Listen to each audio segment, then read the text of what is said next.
निर्विकल्प समाधि की जो दशा होती है हाँ, वो क्या होती है और वो कैसे मतलब कि पहुंच सकते हैं वहां तक? ताकि मैं राहुल हूं उसको विकल्प बोला जाएगा, ठीक है। लेकिन व्यवहार दृष्टि से मैं राहुल हूं हाँ, और निश्चय दृष्टि से मैं शुद्धात्मा हूं, मैं करता हूं तो इसको विकल्प बोला जाएगा। समझ जाने तो वैज्ञानिक साइंटिफिक सर्कमस्टेंशियल एविडेंसेस इकट्ठा होता है तब एक कार्य होता है, तो विकल्प निकल गया। तो अभी आपको निर्विकल्प समाधि दादा ने दे दिया है। अच्छा। तो हो चुका है ये? ये विकल्प मैं राहुल वो आत्मा का विकल्प है। हाँ। ये मेरे पिताजी है तो आत्मा का विकल्प है, ये मेरी वाइफ है तो आत्मा का विकल्प है। समझ गए? तो विकल्प निकल गया। तो व्यवहार दृष्टि से मैं राहुल हूं और निश्चय दृष्टि से मैं शुद्धात्मा हूं और जगत नियंत्रण व्यवस्थित शक्ति करने वाला, तो विकल्प निकल गया, यानी निर्विकल्प समाधि हो गई। तो ये जागृति मतलब कि हमेशा के लिए बननी नहीं रहती, आती जाती रहती है कि मैं शुद्धात्मा और मैं नहीं हूँ, भूल जाते हैं। ये आपको दादा ने कृपा से दिया है। हाँ।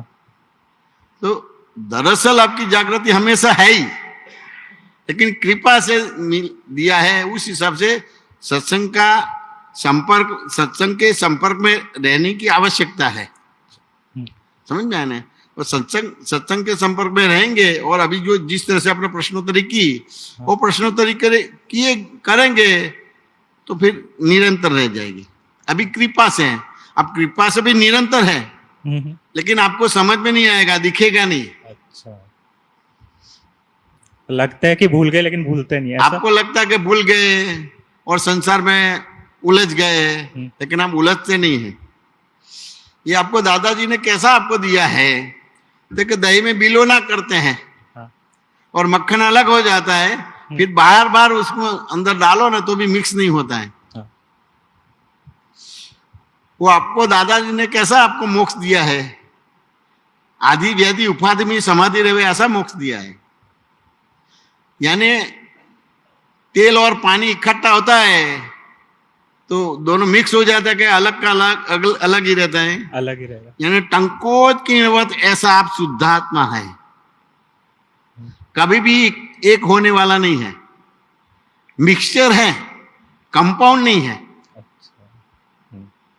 कंपाउंड होता तो आप अपना गुणधर्म छोड़ देते हैं और नया गुणधर्म खड़ा हो जाता है। मिक्सचर है, कंपाउंड नहीं हुआ है। राहुल बात समझ में आया कि नहीं? हाँ। एक कभी भी कंपाउंड नहीं होता, इसी सबसे मोक्ष है। चतुर्गति से मुक्त हो सकते हैं तो पंचम गति खुल सकती है। और सारे भगवान और भगवान के परिचय में जो भी आए सभी मोक्ष में चले गए। क्यों? ताकि मिक्सचर है, कंपाउंड नहीं हुआ है। चाय में कितने संयोग इकट्ठा होता है कि नहीं होता है? होता है।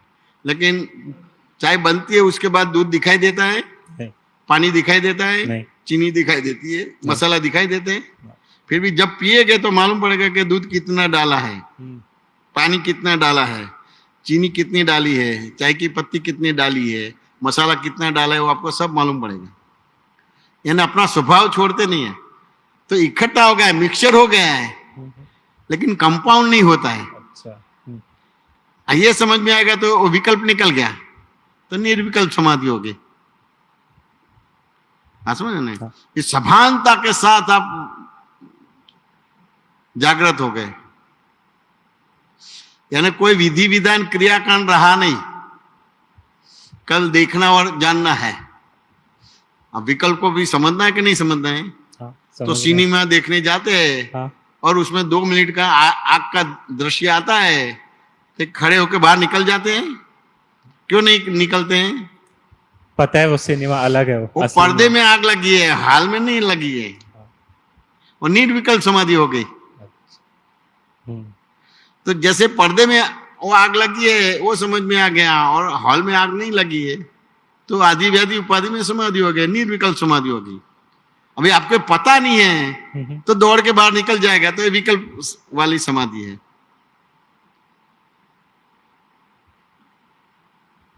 राहुल जी समझ में आया कि नहीं है? हाँ। अब चिड़िया को दर्पण मिलता है और दर्पण को चोंच मारती है, तो वो विकल्प वाली समाधि है। अच्छा। और मालूम पड़े कि दर्पण में चकली है ही नहीं, हाँ, वो प्रतिबिंब है और बिंब से प्रतिबिंब बना है, वो समझ में आ गया तो निर्विकल्प समाधि होगी। राहुल जी बात समझ में आया कि नहीं आया? हाँ, हाँ, ये बहुत पुण्य करने के बाद ये दादा भगवान खुले हुए बाद 10 लाख साल के बाद, और इतना साइंटिफिकली आपको ज्ञान देते, कोई विधि विधान क्रिया कांड व्रत जप तप कुछ करने का नहीं है, केवल समझना है, प्रश्नोत्तरी करके समझ समझ समझ करना है, यानी देखना जानना और समझना, इतना ही है। अब ये उम्र में आपको समझ में आएगा तो आप अपना कल्याण तो करेंगे, आपके साथ जो जुड़े हुए हैं उसका भी कल्याण होगा, आपकी जो ज्ञाति है, आपका जो समाज है, जो बोलते हैं 71 पीढ़ी वो पार उतर जाएगी, और जो राज्य में जो शहर में रहे हैं उसका भी कल्याण हो जाएगा, जो देश में रहे उसका भी कल्याण हो जाएगा, पूरा विश्व का कल्याण हो जाएगा। ये दृष्टि से ये समझ में आ गया तो मनुष्य जीवन सार्थक हो गया।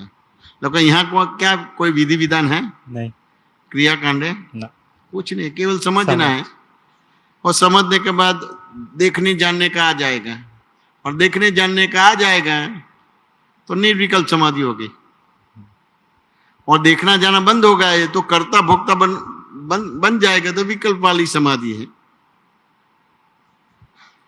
कोई भी क्रिया के कर्ता बन गए, कोई भी क्रिया के भोक्ता बन गए तो विकल्प वाली समाधि है, और देखना जानना आ गया तो निर्विकल्प समाधि हो गई, केवल देखने जानने के। समझ? वो सुबह दूध वाला के साथ 1 महीने की क्रेडिट रखते हैं, तो महीने के बाद आता है तो दूध की चाय पीने के लिए आता है, कि पैसे लेने के लिए आता है? ऐसे लेने। तो कहीं आपको विकल्प खड़ा हो गया, तू क्यों आया? मालूम पड़ जाएगा कि ये महीना पूरा हुआ है, पैसा देने का है, और निर्विकल्प समाधि हो गई। तू क्यों आया वो प्रश्न नहीं आएगा, विकल्प नहीं आएगा। हाँ, समझ गए नहीं? तो बहुत से व्यवहार में आपको मालूम है तो वहां दिक्कत नहीं आती है, लेकिन ये राहुल जो है पहले के ज्ञान के हिसाब से ये आया है, हाँ, और अभी आपको दादा मिले हैं वो आज का ज्ञान है, तो द्वंद्व चलता है। राहुल यानी अज्ञा, और मैं शुद्धात्मा हूं वो प्रज्ञा, वो द्वंद्व चलता है। तो द्वंद्व यानी युद्ध,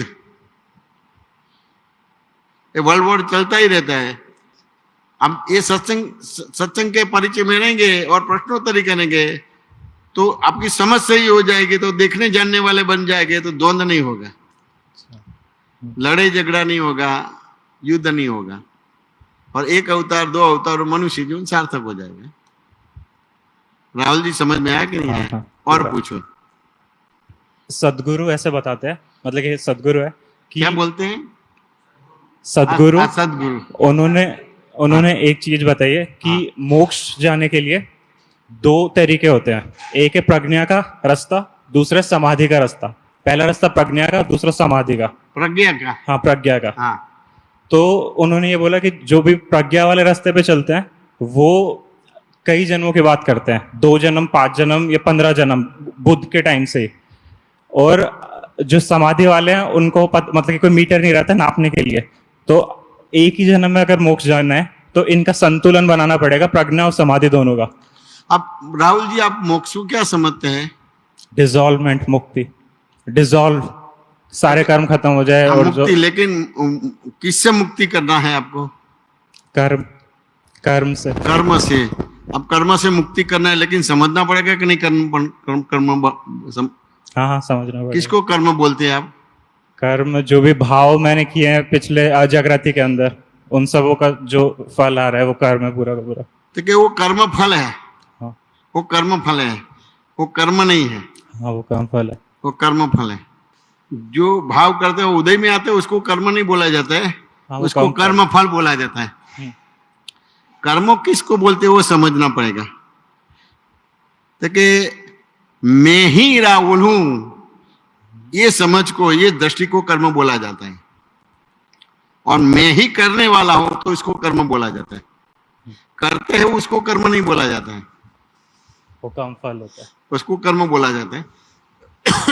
तो जहां तक ये बिलीफ है कि मैं ही राहुल हूं और मैं ही करने वाला हूं, तो अपने आप कर्मबंध पड़ते ही रहेंगे। और मैं कौन हूं जान लिया है तो राहुल अलग हो जाएगा और आप अलग हो जाएगा, तो दिखने में कर्म लगेगा लेकिन कर्म बंद नहीं पड़ेगा। समझ में आया कि नहीं आया? यानी रॉन्ग बिलीफ को कर्म बोला जाएगा और राइट बिलीफ को अकर्म बोला जाएगा। अकर्म, हाँ, यानी बंद नहीं पड़ेगा और रॉन्ग बिलीफ से बंद पड़ेगा, रॉन्ग बिलीफ से बंद पड़ेगा। अब रॉन्ग बिलीफ को समझना है कि नहीं समझना है? समझना है। तो गांव में बंदर होते तो शिकारी पकड़ने आते हैं, समझ में आया?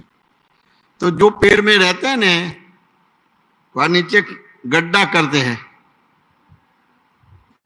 तो ऊपर वाला जो मुंह होता है ना वो संकरा होता है और अंदर वाला जो मुंह होता है बड़ा होता है। तो उसको मालूम है कि 50-100 बंदर रहते हैं, तो उस तरह से वो गड्ढा खोलते हैं, गड्ढा करते हैं। जमीन पे चने कम डालते और गड्ढे में ज्यादा डालते। अब एक बंदर उतरता है और देखता है, तो सभी एक बंदर खाना चालू करता है तो दूसरे सब बंदर उतर जाते हैं, तो जमीन के ऊपर के चने पूरे हो जाते हैं। अब शुरुआत में खाना खाता है तो और लालच बढ़ती है, तो अंदर नजर जाएगी, तो अंदर जो गड्ढे में चने ज्यादा है तो अंदर हाथ डालेगा और ऐसे चने पकड़ेंगे तो बंधन बदल जाएगा ये हाथ का। ये जो है उसका अलग है और ये है। अब निकलने जाएगा तो निकलेगा नहीं। अब बार बार ऐसे करेंगे तो उसको साइकोलॉजी होगी कि भीतर से किसी ने मेरे को पकड़ा है, लेकिन किसी ने पकड़ा नहीं है।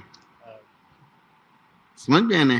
लेकिन वो भ्रांति खड़ी हो जाती है कि भीतर किसी ने मेरे को पकड़ा है, तो रॉन्ग बिलीफ है।